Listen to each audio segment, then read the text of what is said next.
लेकिन कई सारी प्रतिक्रियाएं आ रही हैं। आइए जरा आपको दिखाते हैं कि सुप्रीम कोर्ट के इस अंतरिम आदेश पर क्या प्रतिक्रियाएं सामने आ रही हैं। As you all know, just 2 minutes, just please. Yeah, friends, as you all know, the Maha Vikas Aghadi, comprising of Shiv Sena, NCP, and Congress, had moved the Honorable Supreme Court on Saturday, challenging the decision of the governor to appoint Shri Devendra Fadnavis as the Chief Minister. The Honorable Supreme Court heard this matter on Sunday and Monday, and today on Tuesday, the Honorable Court was pleased to pass certain interim orders.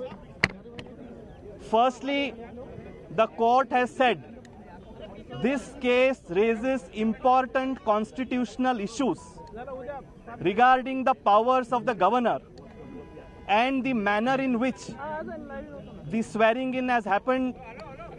All these issues will be gone into subsequently at a later date. The court, having regard to the decisions in Bommai, Karnataka case and the Uttarakhand case, has said that it is imperative to prevent unlawful activities such as horse trading. Certain urgent interim measures have to be taken. The court, to uphold certain basic constitutional values, has directed a floor test to be conducted tomorrow itself, that is on 27th November 2019 at 5 p.m. The floor test will be conducted by a pro tem speaker and not by a regular speaker as was contended by the BJP. The oath taking will start in the morning tomorrow and will conclude at 5 p.m. During the floor test, there will be no secret ballot. Conducted live. All the parties have been directed to complete their pleadings and place it before the Supreme Court. Thank you so much. नहीं, हिंदी में अब पृथ्वीराज जी और ये बताएंगे, पृथ्वीराज जी बताएंगे. Thank you. Venugopal जी को एक minute थोड़ी सी जगह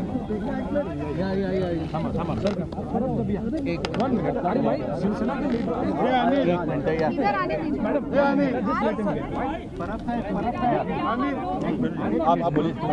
जास्त महत्वाचं आहे. ओके हिंदी में ते सांगून द्या. हिंदी साथियों, जैसा कि आप जानते हैं, महाराष्ट्र में 23 नवंबर को माननीय राज्यपाल महोदय ने रात के अंधेरे में देवेंद्र फडणवीस जी को मुख्यमंत्री पद की शपथ दिलाई थी और उनके साथ श्री अजित पवार को उप मुख्यमंत्री पद की शपथ दिलाई थी.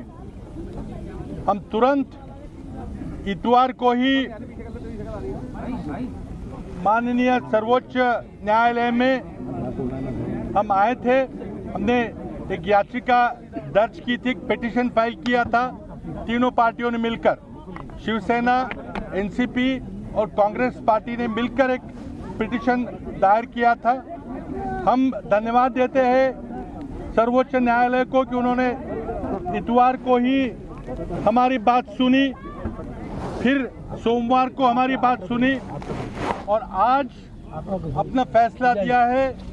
एक अंतरिम फैसला है जिसमें कहा गया है कि इस मामले में बहुत सारे महत्वपूर्ण संवैधानिक मामले पैदा हुए हैं, लेकिन आज जो हमने प्रेयर की थी कि तुरंत फ्लोर टेस्ट कराया जाए, वो माननीय सुप्रीम कोर्ट ने मान ली है बात. कल 11 बजे हाउस में सदस्यों की शपथ ग्रहण का कार्यक्रम होगा, वो 5 बजे तक समाप्त होगा और तुरंत 5 बजे स्पीकर प्रोटेम फ्लोर टेस्ट कराएंगे जो गुप्त मतदान से नहीं लेकिन ओपन वोटिंग से होगी और उसका सारा वीडियो चित्रीकरण किया जाएगा। ये एक कोर्ट सुपरवाइज्ड फ्लोर टेस्ट होगा। हम इस फैसले से तीनों दल पूरी तरह से संतुष्ट है।